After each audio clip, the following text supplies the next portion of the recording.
Hi and happy Pride. My name is Jess Burke. My pronouns are she and her. I'm one of the associate directors at cija, and I'm also our LGBTQ2+ partnerships liaison. Over the past few years, it's been a pleasure to work with Fierté capital Pride, and we are so thrilled to be partnering again this year. This year looks different as we pivot from our annual Pride Shabbos dinner series to something a little more virtual. We're very pleased with our speaker series, and I know that you'll love to hear from Rabbi Dara Lithwick and Rabbi Mike Moskowitz. We are very, very thankful for the partnership of Fierté capital Pride, as well as the Jewish Federation of Ottawa, in addition to Beit Simchat Torah, the congregation in New York, which is also the world's largest LGBTQ+ synagogue.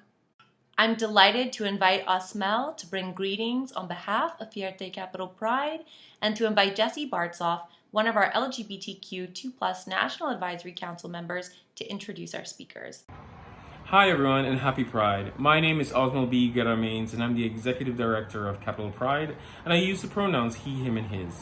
Capital Pride is proud to be partnered with cija, the congregation of Beit Simchat Torah, and the Jewish Federation of Ottawa to present Tikkun Olam, Torah, Textual Activism, and Allyship with Rabbi Dara Lithwick and Rabbi Mike Moskowitz. It's going to be a great and exciting panel. Hope that you can tune in. Thank you. My name is Jesse Bartzoff, he, him, and I'm a member of the cija LGBTQ2+ Advisory Council. It is my pleasure to introduce this afternoon's speakers. Rabbi Dara Lithwick is passionate about building bridges between people and communities and promoting inclusion as a fundamental Jewish practice. She is an advocate for LGBTQ2+ inclusion within diverse Jewish spaces, as well as for Jewish inclusion in LGBTQ2+ spaces. When not at work as a constitutional and parliamentary affairs lawyer, or chasing her children around Ottawa, she is active at Temple Israel Ottawa and is the chair of the Canadian Council for Reform Judaism's Tikkun Olam Social Action Steering Committee. Rabbi Mike Moskowitz is the scholar in residence for trans and queer Jewish studies at congregation Beit Simchat Torah, the world's largest LGBT synagogue.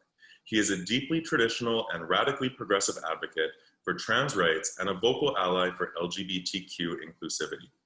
Rabbi Moskowitz received 3 ultra-Orthodox ordinations while learning in the Mir in Jerusalem and in Beth Medrash Go Vohoa in Lakewood, New Jersey. He is a David Hartman Center Fellow and the author of Textual Activism. Shalom. It is amazing to be here today for this interview and sort of talking opportunity with Rabbi Mike Moskowitz. My name is Rabbi Dara Lithwick. I use she, her pronouns, and I am interviewing from Ottawa, Ontario, where I sit as a representative on cija, the Center for Israel and Jewish Affairs LGBTQ2+ Advisory Council, as a capital rep, as an Ottawa rep. cija engages in advocacy for Jewish federations in Canada and advocates on all sorts of issues of concern to all Canadians, and also with regard to worldwide issues. cija is also super involved in the passing of Bill C-16 here in Canada a couple of years ago, which served to add gender identity and gender expression protections to Canadian human rights and criminal legislation. So a little bit about me. I am, by day, I work in the public service. I'm a lawyer in the public service, and on the side, I am rabbi active at Temple Israel, active on the cija Advisory Council, and I also serve as the chair for social action, Tikkun Olam, for the Canadian Council for Reform Judaism. And it's awesome to be here today because my day jobs and my gay jobs all sort of come together.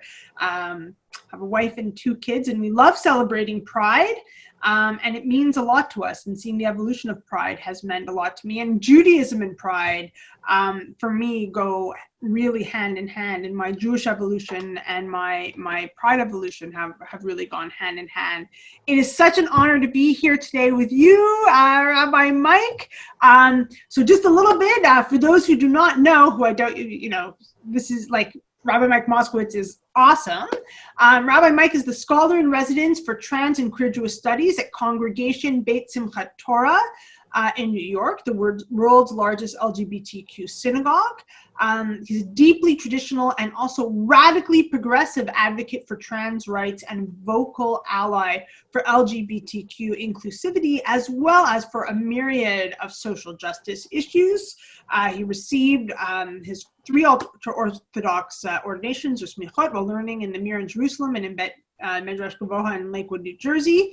He's also a David Hartman Center Fellow and the author of Textual Activism, super highly recommended, and his writings can be found at www.rabbimikemoskowitz.com. So it's awesome to be here with you today. We were supposed to be together in person in March, the week after Purim, but that, as we know, was when sort of COVID hit North America hard, and all that got postponed. So again, wishing refuah shlema to all those who suffered or are suffering from COVID-19, and it's amazing to be with you virtually here now. So without further ado, after that whole long spiel that I just gave, tell us about you, your activist evolution. How did you become an advocate for trans rights and inclusion and a social justice advocate? Thank you for the very kind words and introduction, and for the invitation. It's always a pleasure to see you, and I'm always inspired by your holy work. And it's great to be able to see a country like Canada that models so much of the goodness within the Jewish community.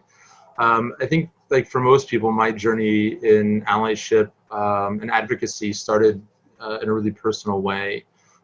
It's so easy, unfortunately, to hate and discriminate against people and things that we've never met or experienced. And so when a person has someone in their family who they love, and then they find out that they happen to be, genderqueer, queer, it's a very different conversation. So that's what happened. Someone in my family said, "I'm not a girl, I'm a boy." And as a cis straight guy, I had never thought about my own gender identity since I was a kid and told which bathroom to use. And I was a rabbi at Columbia University at the time, and of the old Broadway synagogue in Harlem. And was really lucky and fortunate to have access to wonderful resources at the university and great organizations like Keshet out of Boston that were able to try to help me gain some traction in what does that mean. When I asked him, how do you know that you're a boy? I know how I know, and it's not the same. He told me that he just is. And it took a few weeks for me to get to what I think is a relatively evolved space of knowing that I just don't know. Being cis, not being trans or genderqueer, is just a reality of my limited awareness of gender that's contained to my own body. And then knowing that I just don't know was actually really generative to be able to then listen a lot and be able to kind of amplify that voice. This is an interesting kind of proof text. The brothers, the verse tells us in Genesis that they saw Joseph from afar and they sought to do him harm. So that from a distance, it's much easier to dehumanize somebody than it is to get to know them. It's one of the reasons in the last 50 years, there's been so much more progress for LGBT inclusion than there is for race equality. Because when a person meets somebody, right, you come with those prejudices, but it's not always obvious that somebody's queer or trans. And so you're able to get to know them and kind of break down some of those. And, in America right now, like all over the world, thank God we're revisiting so much of these kind of systemic racism and systems of oppression, particularly around people of color.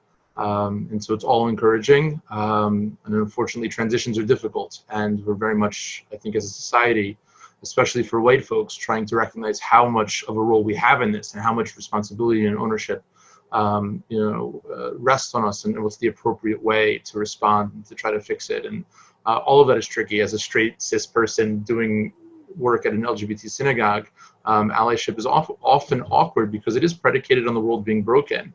And it's really elusive to try to take up just the right amount of space without taking up too much.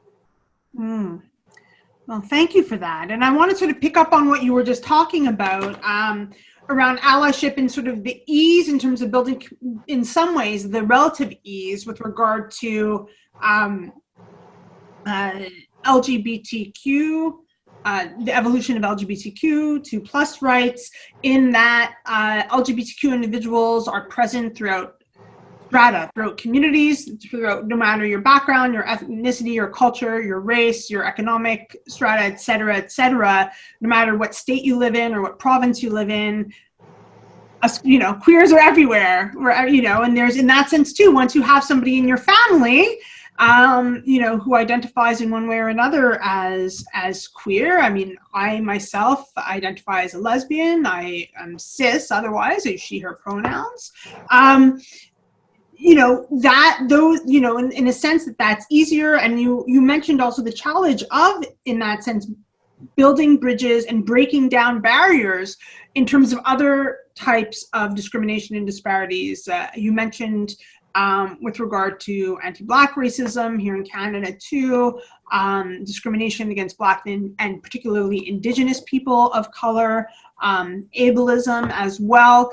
And we think about that, where there are particularly those divides.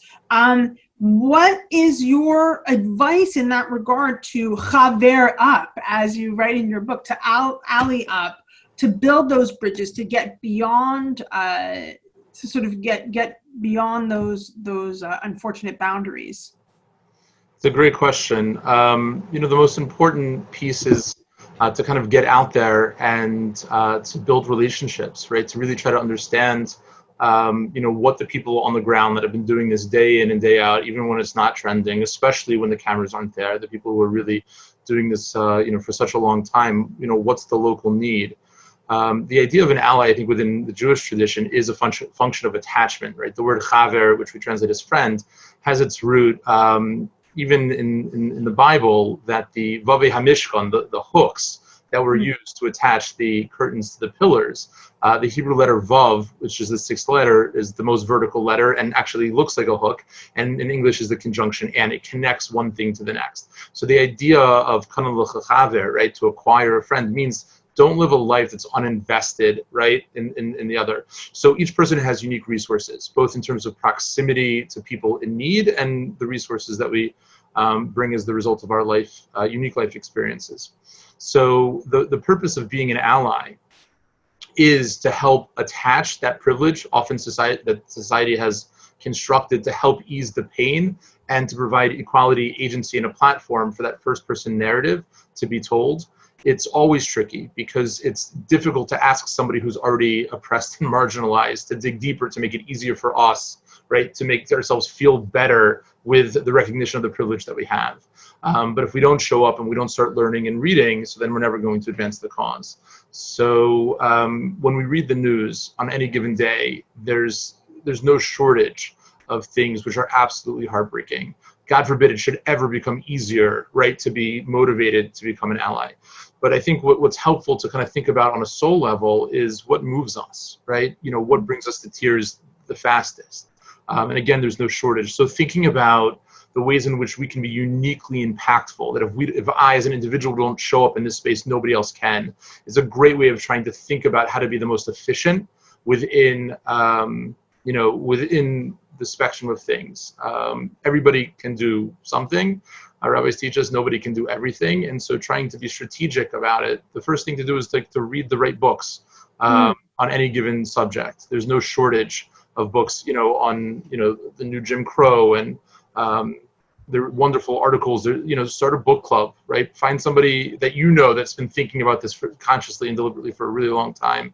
Get recommendations from organizations that are on the ground locally, and really try and become more educated, and then also be able to see how systemic this really is. There are microaggressions. There's macroaggressions, and so what can we as individuals do to take away some of that pain and kind of combat it through micro and macro affections? Thank you.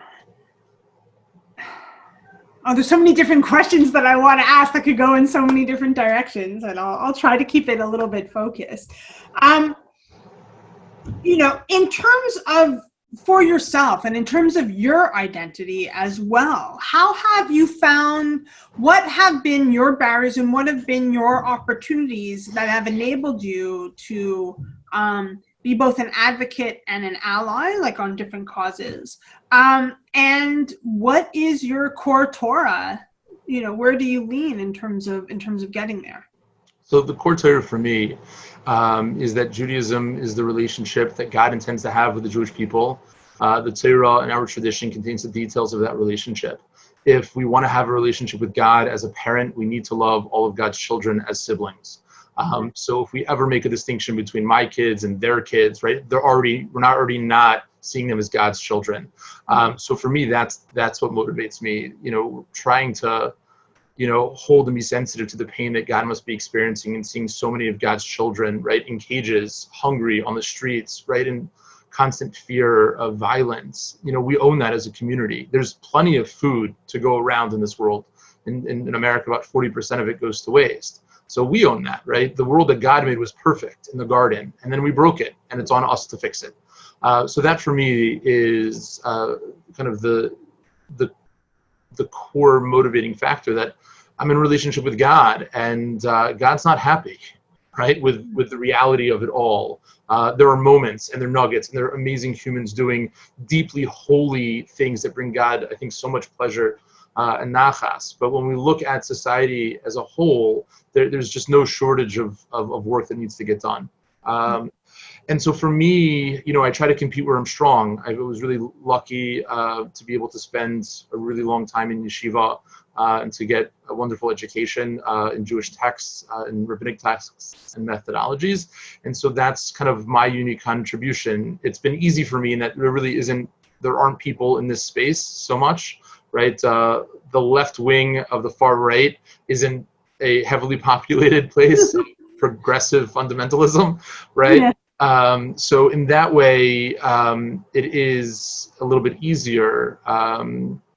And also there's some planned, obsolescence in that I would like for somebody of trans experience, of queer experience, somebody who has that first person narrative to be in this space. But the way in which the educational system right now, which doesn't provide women with the same education, and also the way in which in the ultra-Orthodox world, women aren't listened to in the same way, right? There aren't yet people in that space to do it, but I hope that soon there will be. And I think that's one of the ways that we can make it very personal, is reframing this in a theological space, which I believe is really true. It is really awkward. It's really tricky. But I think at the end of the day, like, the silence is just more awkward. And so we're doing the best we can. There's often space between intention and impact.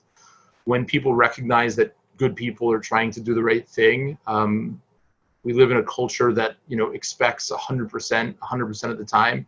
It's not sustainable. It's not realistic.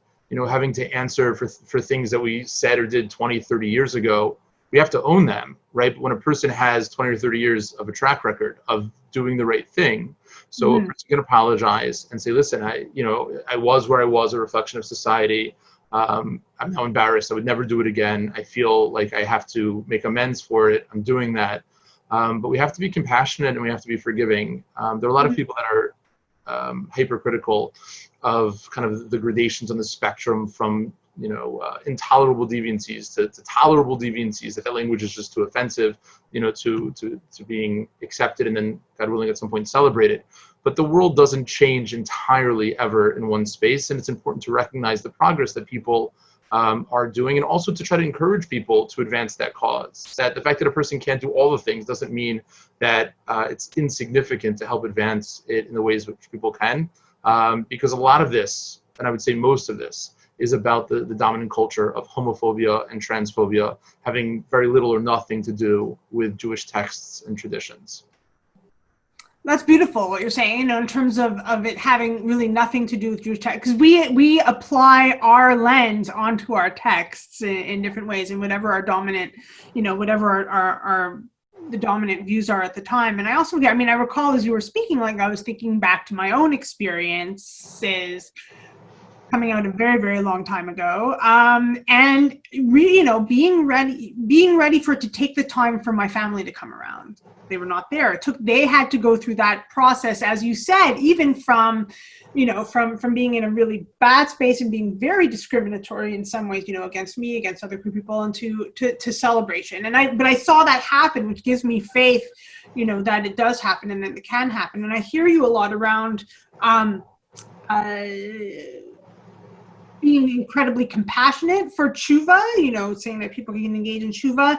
Yet also I hear from what you're saying that like not to take your foot off the pedal, so that it's like, we know it's going to, I know that it's going to take you time and I'm going to be somewhat patient, but I'm not going to let go in the sense of, we are going to get there, and I'm going to encourage you to keep going to get there, to be, to fully embrace, to fully celebrate, to get to that place of celebration, of queer identities, of diverse identities in Jewish spaces, and around the world, like in our societies, in our country. And I think that means a lot.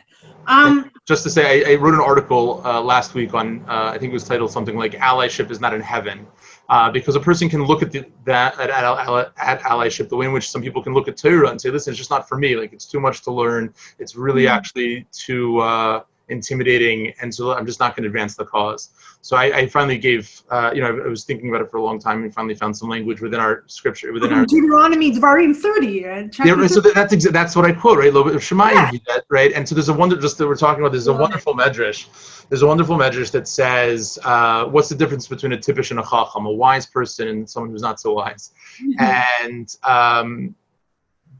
And the medrash says, wise, the fool kind of walks into the study hall and sees a bunch of books in a mixture of Hebrew and Aramaic. There's no capitalization, there's no punctuation. And they say, yeah, it's just not going to happen.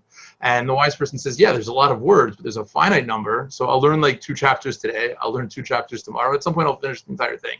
And that's what the rabbis explain is why the verse has to say about itself to give directions. Don't think the Torah is in heaven. That is, or on the other side of the sea, that you have to like go and explore it, but rather it's exceedingly close to you. Because really 2 people can look at something, right, that is the furthest thing from a person, right, outer space, the other side of the ocean, and the other person can see that there's nothing closer. It's in your heart, it's on your lips, to just be able to do it. And that's why normally when people need directions, there are 2 things which you can make a mistake that are close to each other. But I think that's what the verse there is speaking to, that people can look at this and say, listen, I'm not an activist. I'm never going to be holding up a sign as a white person that says Black Lives Matter. I'm never going to get arrested. I'm never going, right? And that's fine, right? But it's not all or nothing. And perhaps, when a person starts learning about how complicit we are in all of this, right? That awkwardness of getting out there and being vocal will be kind of overpowered by the awkwardness of being silent. I hear that too. And for some reason, I have the image coming to my head. I'm trying to like have it around me in my room when I was trying to do the setup here of the rainbow that is, the pride flag and that sort of thing too. And I hear also what you're saying, that in terms of how we work to engage in tikkun, to work to heal our world and ourselves and our societies, that there are many ways to do it, and that some may be exactly, I'm not someone to get arrested, but I can change my workplace. I could read, I can listen, I can learn, I can act, I can raise up voices of those who've been voiceless, to this extent. I can support my colleagues in different ways. I can write letters. I can talk to my family. I could speak up if I hear something that is homophobic or transphobic or racist, like around any table, or like an off-color joke or anything like that. I can donate money. I can go out there and just, work around the small circle of community and branch out in different ways too. And I think that verse that you were referring to from Dvarim is so important in that regard to say, and it also keeps coming back to that off-quote verse in Talmud. It might not be on us to finish the work, but nor are we free to desist from it. There's always something that we can do. And I get the sense that once we start doing something, then we do more. I want to share a very little, this is a personal thing, not about anything queer per se, but I remember I had the opportunity to study with you a few years ago in an Aleph program, Smicha Week. It was a course on solo versus communal practice. It was a great opportunity to learn. And I'd always had, let's just say, like an interesting relationship with Talmud, with Mishnah and Gemara. But that, that and some other opportunities there opened me up, and now I'm doing Daf Yomi. I love it. I can't stop. there is something to be said for just taking that first step, and in that sense being like Nachshon, going into the, taking the step into the sea of reeds to say, I'm going to do something, and it is incumbent on me to do something. And as you say, it becomes more uncomfortable to do nothing. That's right. Than do something. And I think that's really important in all types of allyship and activism. So we're now as we're filming this, we're in June. It's Pride Month. It's also Indigenous History Month here in Canada. In a few days, it will be the 51st anniversary of the Stonewall riots, which were largely spearheaded in many ways and led in many ways by trans women of color. And that sometimes some of that history got brushed aside or whitewashed maybe a little bit, or that sort of thing too. And we think about this, sort of that history from Stonewall, and we go back 1 month now to Shavuot, to George Floyd's murder, Zichrono Livracha.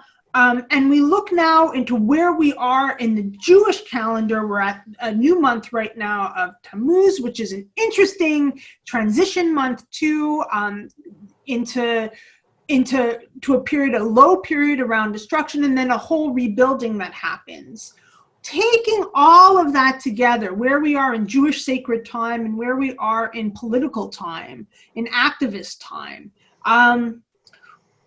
what does that say to you? Where do we go from here? How could we make our journey now through Tammuz, Av, Elul, and to Rosh Hashanah meaningful, given where we are in terms of what's happening and what needs to happen to improve society? It's a great question, and certainly within the rabbinic and the mystical tradition, time has a texture, right? That it's not that sad things happened on the 9th of Av and therefore it's a sad day, but because it's a sad day, that's what actually caused the destruction of the temple and these things. And so it's really worth revisiting what is kind of the spirit of the atmosphere. And there's no question from Shavuot, it's one of communal responsibility, right? The Torah was never given to an individual. No one person has 613 commandments. In social justice spaces, we say a lot that justice can never be about just us, right? The fact that I have a place to sleep at night doesn't, at all shouldn't relieve me of the anxiety of, other people who don't have that. I once had a really interesting conversation with a woman, lesbian, whose child had come out as trans. And they said to me, look, I really just hope it's a phase. And I don't know if this was the right response or the most sensitive one, but I said, look, you don't get to get off at the L stop of the LGBT train, right? The fact that you have, right, on some level, protected rights, right? You don't want to be erased as it's just a phase. So it's really important to afford that to the next. And of course, we know that what's coming up now in terms of the month of Av, which means, right, kind of the parental relationship that we have with God. The temple was destroyed because of blatant hatred. And the way in which we fix it, the first temple was destroyed because the Talmud tells us of the 3 major sins, and we had just 70 years between the 2 temples. Now, 2,000 years later, just because of blatant hatred. So the rabbis asked, for murder, idolatry, adultery, we get 70 years, and for not being nice to each other, right, we get 2,000 years. You would think we could get a better lawyer, right? So I think the way the rabbis understand it is that it's not a punishment, it's a consequence, right? Until we're able to come together as a family, God refuses to have a home for us all to come back to. So that I think very much is the work. When we think about the unique struggles of each traditionalized, marginalized segment of society, right? Whether it's voter suppression, whether it's particularly in America, the xenophobia and immigrant lives. And it's not just that, the lives themselves matter, the quality of the lives matter, right? And especially at those intersections, it's horrific. The life expectancy of a trans woman of color in America is often reported to be just 35 years old. And so the goal isn't to get someone from one side of being murdered is just okay, they're not actually going to be murdered, God forbid, but rather that they shouldn't have to walk down the streets in that kind of fear. So we are so far away from the ideal, right, of people being able to have equal access and opportunities and to be able to live with the focus of, spiritual pursuits and being able to advance, the things which are really important and not just, have the anxiety of being able to put food on the table and make sure that children have a place to sleep at night and that people can go home and go out and not worried about being victims of racial violence. So, the strength in unity, right? That's the power of unions. That's the power of the collective. That's the holiness of the minyan. When people are able to come together, there's just more God in the room. So when we're able to elevate the most pronounced identity of any human being to being that of being created in the image of the divine, right? And come with a lot of humility that we don't have answers to most of these questions. Where does gender lie? What does it mean that God has, gendered attributes, but God doesn't have a body, right? We're creating the image of a God that doesn't have an image, right? So we can say, I don't know. Like, I don't understand what that means to feel gender. But I don't need to know that like nobody should have to stress about which bathroom to use in public, right? Or to have the anxiety of like, will I be able to adopt a child because of my partner has same-sex attraction? Like those, I don't have to understand any of that to know that like I don't want to live in such a world. I'm not okay with such a world. God's not okay with such a world. So what can I do to create a world where God, the Shavuot is the divine revelation by the giving of the Torah. That was God's coming out speech, right? God tells us who God is. But now we force God back into the closet because it's actually not a safe space for God to be out, right? Amazing. So that's the work, right? The work is that we want to create a world where God can be out as God's self, and we don't question God's identity. Just 40 days after the giving of the Torah, we're serving this false God of gold, this golden calf. And God's like, I don't understand. I told you who I am. Why don't you believe me? like it's, what we often think is just the human experience, that pain of being invisible, of not being able to being understood, that actually emanates from the divine. The Medrash tells us the emptiness and void in the Genesis narrative was God's loneliness. It's not good for us to be alone because we're created in the image of God. It's not good for God to be alone. God is the ultimate giver. And we're meant to emulate that. So the work right now is restorative religion, right? That we need to bring back the tradition, community, and this world to a place where it is safe and encouraged for a person to be their most authentic and genuine self in relationship to God. I love that. I love that. I love that idea, that focus on restorative religion. I love that image of wanting to create a world where God can come out as God's self. I think that's absolutely beautiful. And I hear you too. You mentioned this en passant, like in passing, that the second temple, why was the second temple destroyed? Because of Sinat Chinam. Rabbi Cook said, then what would be the remedy for that? It would be Ahavat Chinam. It would be, in that sense too, like love without, not baseless love, but I almost see it as like love without conditions attached, love without strings attached, in terms of how we're able to support and care for each other. I see pride as being super emblematic of that ideal. Sometimes we don't live up to it, but of that ideal of Ahavat Chinam, of how we should be. Shabbat, I see as that, our opportunity to taste that in terms of how we may want to experience wholeness and peace on Shabbat as a taste to give us the energy to do the work during the week. And sort of as we start to wrap things up, as we close, what is your number one hope or vision as we celebrate Pride? Pride's in Canada, gets celebrated really across the summer. Ottawa Pride is in August, Toronto Pride's now, et cetera, et cetera. As we celebrate Pride and as we make our way to Elul then and to Rosh Hashanah. Yeah, there's a unique comfort that I think comes from being in community. When God forbid somebody passes away, we offer the consolation in the plural,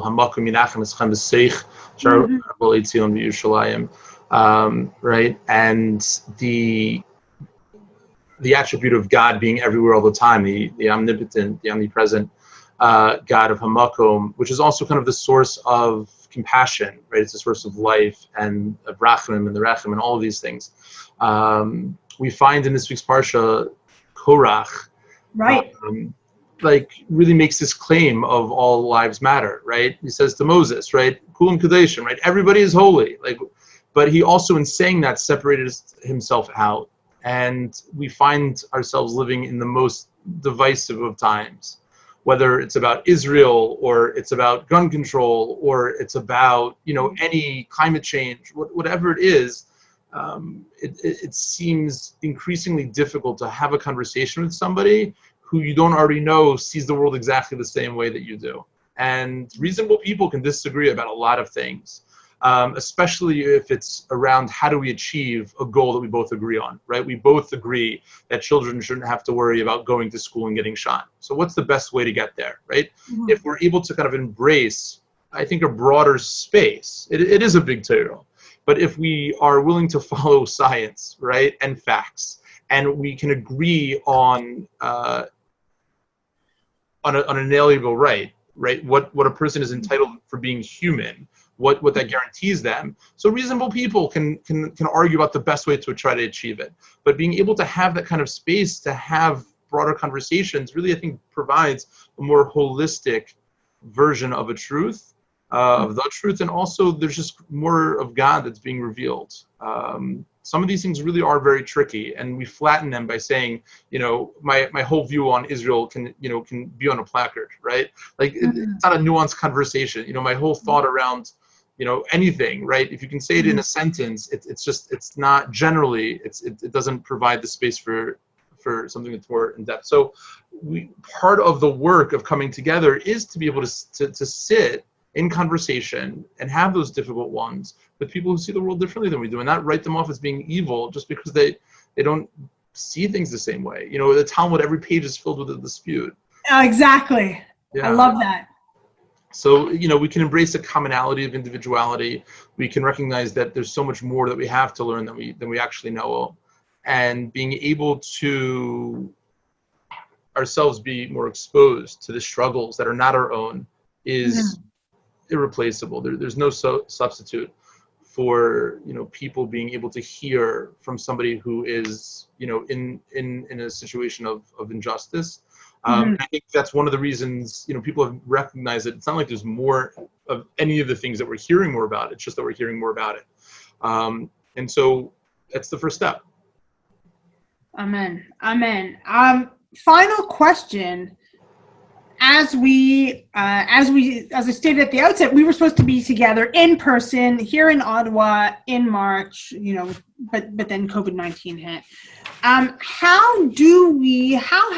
What have been the ways that you've pivoted to be able to keep standing up for each other and to be able to bridge across difference in the midst of COVID-19? How do we stay present to each other and for each other, especially across different communities of interest, when we may not be able to be there in person physically in the way that we want to?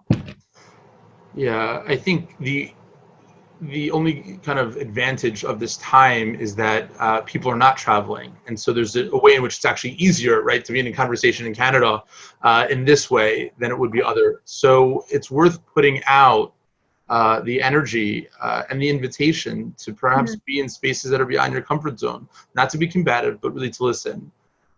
Again, I don't normally delete people on Facebook because they post things that I disagree with, because it's not helpful for me to hear the same, point of view all the time. There's a line where if something I think is just offensive, or it speaks to the character of the individual, so I don't need to see that. But the fact that a person might vote for somebody different than I will, God willing, that's not a reason to shut down the conversation. So if a person posts something that you have a relationship with, that you think is like a good person that you could have a conversation with, it's not, I think, inappropriate to say, hey, if you have the bandwidth and the interest, I'm curious, I'm not interested in fighting, but I really want to understand the perspective because you are a wonderful person. And this lands, to me, as if we're prioritizing privilege over necessity, or whatever the feeling is. And to say, listen, I'm not looking for you to convince me, I'm not looking to convince you, but I want to try to understand it better, because clearly I feel like I'm missing something. And if the person says, well, actually, like, I'm part of this group, there are people who are lovely people who be interested, you can read this, and like, this is at the core of the way we see things. People can agree to disagree and still be friends, and I can't emphasize that enough, how important that is. And then there are people who disagree with me, right? Like, how could you be friends with somebody who's going to make, jokes that are not sensitive, right? There's some people who haven't gotten there yet, but are they more likely to advance, right, if they stay in conversation with and again, it's not for everybody, and it can be exhausting and it's often disappointing. But I think that kind of relationship building, and that's it. I was on a phone call with somebody today, right before this call. Person is gay, is Orthodox, ultra Orthodox, is closeted. And I had mentioned some organizations, and they said, listen, just being part of that organization, right, would make me more of a pariah in this community than if I would leave the community. So that itself, right, and I was on a panel a couple days ago about the TV show Unorthodox, and just the way in which communities often put so much social pressure that it's not about a person's feelings or even consent. They're there not because they're necessarily naturally aligned. So when we force people to be in certain spaces or punish them for wanting to expand to be in other spaces, it rarely ends well. So part of it is also being forgiving of like, oh, you just sent money to the NRA or Planned Parenthood, right? Like that itself, for many people is like, well, obviously we can't have a conversation. And I think that's sad, and that all does is reinforce the separation of people. So we can disagree about a lot of things, and still be able to advance the cause of making the world better. For example, regardless of your position on Israel, right? Black Lives Matter, whatever their position is on Israel, right? Black Lives Matter, even if they're not pro-Israel, right? That is a movement, right? So part of it is also recognizing the ability to hold the complexity. One last kind of statistic on this, which I think it's not something we give enough thought to. Evidently, about 9 out of 10 people in the world, when their favorite sports player goes to their least favorite team, that's it. I hate the person. It's no longer my favorite thing. Why? Because they're my least favorite team. Now, evidently only 10%, 1 out of 10 people is able to say, listen, favorite player, least favorite team. But that is already too complicated for most people. So the world wants the simplicity of it all. The world is really complicated. So embracing some of that discomfort of that complexity, I think can actually make us more resourced to hold the nuance and the subtlety. Beautiful. So to wrap up, first of all, thank you so much for taking the time, for being here today. It is so wonderful to see you. So just to sum up some of what we've heard, we want to create a world where God can come out as God's self. Allyship is not in heaven. Embrace the comfort of complexity.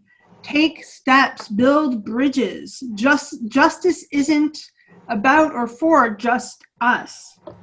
Chaver up. And with that, Pride Sameach. Thank you very much. It's always a pleasure. Keep up the holy work. Great to see you. Always a pleasure, and same.